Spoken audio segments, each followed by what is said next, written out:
yeah! Would you guys believe me if I told you that Joshua Block went on vacation yet again, and this time on vacation, he chose to go for barely a day?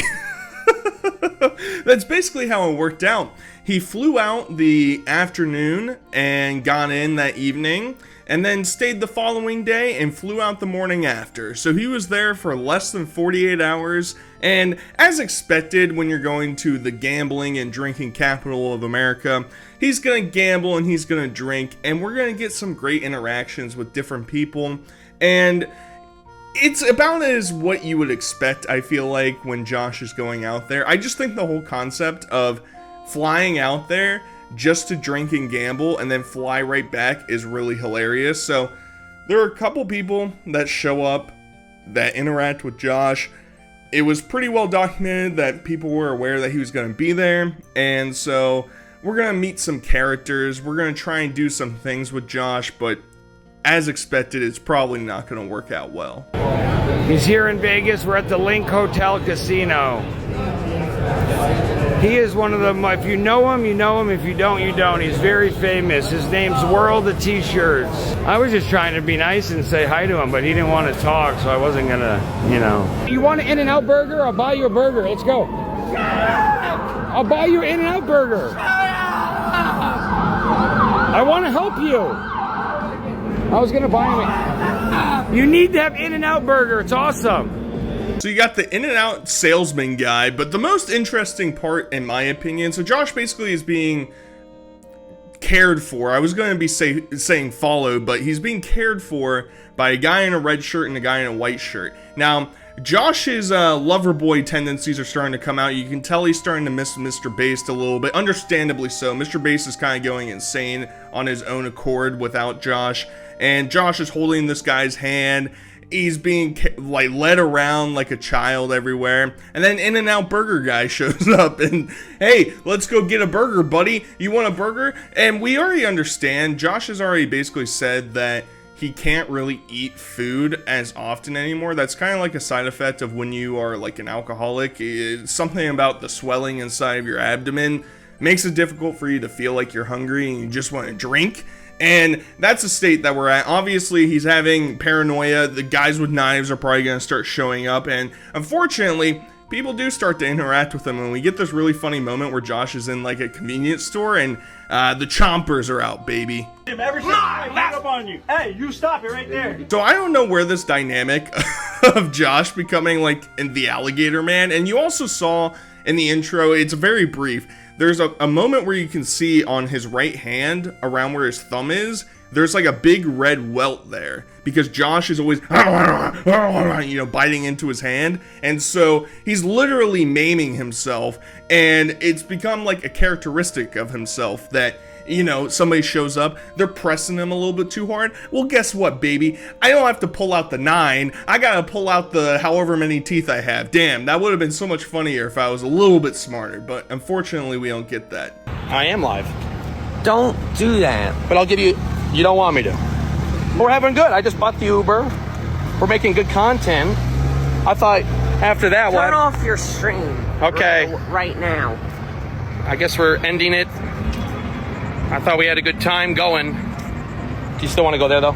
Yeah. Okay. Turn off your stream. Okay, all right. Signing off. So this is the red shirt guy that I was talking about, one of the two people that are taking care of Josh wandering around. So obviously, I don't know what their initial intentions are, right? I don't know if they showed up with the idea that they're going to get some clout off of Josh. They're going to really flex their swag on Instagram, and it doesn't work out. Josh catches on way too easily. The only man who can stream around Josh is Mr. Baste, his one true lover. I know he was holding the white shirt dude's hand a little bit ago, but no streaming. That's solely for his love friendship with Mr. Baste, alright? Learn your place, red shirt buddy. Now, we also find out that there was a streamer that was in Las Vegas who is a certifiable creep who was on the hunt for Josh, and to just prove that he's a creep, let's take a glancey. You know, he's out on the street, he's out on the strip, he's looking for Josh, but in the meantime, he's gonna take his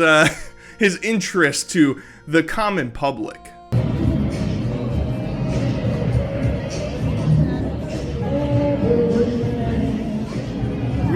not much of an ass, stick figure, slender though. This might seem a little bit out of place, I understand. I wanted to include it because this guy was wandering around trying to find Josh, and I think he may or may not have filmed some of the freakouts that we'll get to at the end of this video, but I just wanted to put it out there. It's a weird gaggle of people that show up to try and interact with Josh. I mean, look at me, right? You know, suave and completely normal and completely rational person such as saturated content. You got the streamers like that dude who are filming women and saying derogatory things about them, and then, all right, let's pack it up. We have to go find the autistic alcoholic and film him as well. So we also get this nice arc of Josh going to gambling, because I said, you're going there, you're going to drink, and you're going to gamble. We saw some drinking, we saw some holding hands, we saw some creeping. Now let's see some gambling. I'm gonna call this guy. I already have them on hold, Josh. Josh, they're on hold. On hold with the police? Yeah, they said they got a hold on. They're busy. They can't do that. They just did that to me, dude. They can't do that. They can't do that. What if I'm hurt or something? They can't just put me on hold. Police. I'm at Paris Hotel. This guy called Douglas Smith is harassing me. I don't know, but he was harassing me. And he was like,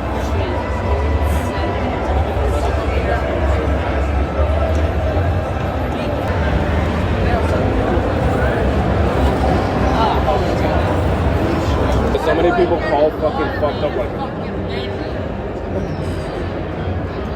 I miss the good old days. He missed the good old days, baby, as he's stumbling, fumbling, rumbling, dropping his zins all over the floor. Not even gambling. He's really sitting there. He reminded me a little bit of when you get in trouble when you're in school and you either go to like the guidance counselor or like your dean of punishment or whatever, and they're sitting there cross-legged, looking at things. They're probably on the phone talking to somebody else, and they put their finger up on 1 minute before I destroy your life. That's basically Josh, and he's upset obviously because he's calling the police because he feels like people are messing around with him, which is kind of true.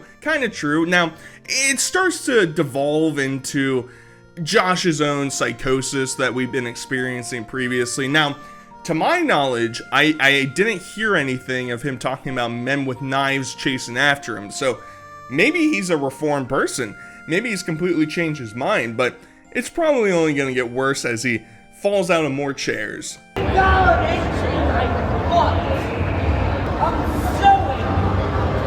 suing. The Las Vegas Metropolitan Police Department. Shut up, bitch. We are bringing back the "I'm suing you, you're sued, stop impersonating me, I'm suing you." He's suing the Las Vegas Metropolitan Police Department, and all I ever think of whenever he says that is Dodgeball, when that very small clip of Globo Gym fighting or playing dodgeball against the Las Vegas Police Department. That's the only reference I think of, but I love the fact, so to the left of him is like, I will speculate a couple. It's a man and a woman who are probably in their like 40s, and he's just straight up calls her a bitch, which very cool, Josh. I'm like, how much longer are we gonna continue to endure the fact that Josh is like, he's really stepping out onto that plank, you know? He's gonna jump off the edge here pretty soon, because I don't know, man, especially when you're in a place that has gambling and alcohol, and you combine those two with Josh and with other people, and then you go around and insult those people. I mean, he is so lucky that he's gotten this far without getting his lights knocked out. I'm just saying. There's some guy here. Yeah, you can. This is America. It's a free country. You treat people like this. I'm sick and tired of being stuck. So he falls out of his chair again. He goes back to yell at these other people that are with him. And I never really understand the objective, right? Like, if your goal to hang out with Josh is to try and build clout for your whatever profile that you're trying to promote, and he shuts it down or you're not doing it, why do you still hang out with him? Because hanging out with Josh just seems absolutely miserable. You're standing here at, a slot machine for 20 minutes as Josh is yelling and rambling to a phone that probably isn't connected or calling anybody. And then he comes over and, it's like, I don't understand the appeal. I like looking from a distance and be like, oh yeah, that's, what's going on there? That's odd. He's from America though. He shouldn't have to live like this. He's only been to 9 countries, guys. He's only been to 9 countries. I tried calling 911, bitch. Unemployed brats. I make $80K a month, okay? Do something, please. Don't worry, Josh. Don't just stand here. Do something.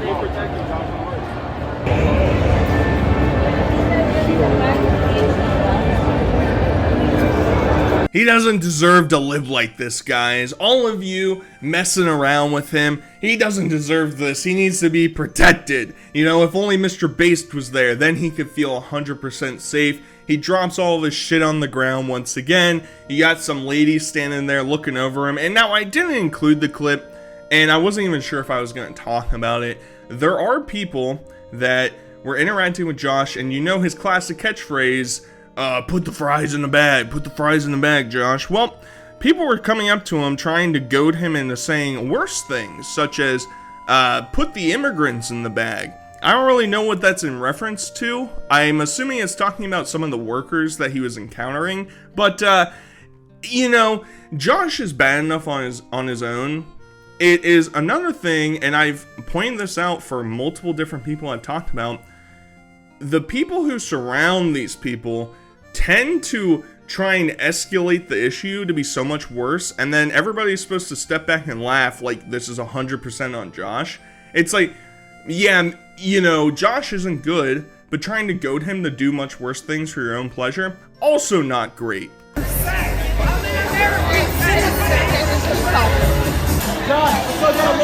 So he wanders out into another part of the casino and he starts getting escorted out. I'm actually kind of surprised, and we'll see at the very end here his big freak out minus the casino portion of it, is that I'm sure that Josh isn't anywhere near the worst person that they've ever had to encounter. I would love to sit in on like a casino's security meeting to understand what they're looking for and how far do they have to go to actually get some sort of justice taken away. But, I mean, honestly, compared to a lot of incidents that we've been covering recently, I would say that the Liquid Josh mini saga that happened that night was a worse reaction than what's happening here. I mean, yeah, he's getting drunk, yeah, he's nom nom nom in his hand, he's yelling at people, he's going through his whole shadeal, but it's not as bad as we've seen previously. Oh my god. Oh my god. So it's a beautiful way to end off the video. You got Josh running away from everybody. Maybe in his head he's thinking that people with knives are chasing after him, and I understand it. That's a scary situation. But as we saw in the beginning of the video, he literally has this like 1-day blowout, and then he's back to flying back home, and he almost missed his flight because he's drunk, and he had an early flight the next morning and almost missed it. But luckily, he's back home in New York, and I'm sure that we'll get some epic, some grand events that are going to occur once he reunites with Mr. Based. So, I hope you guys enjoyed the video. Until next time, I'll talk to you guys later. Peace.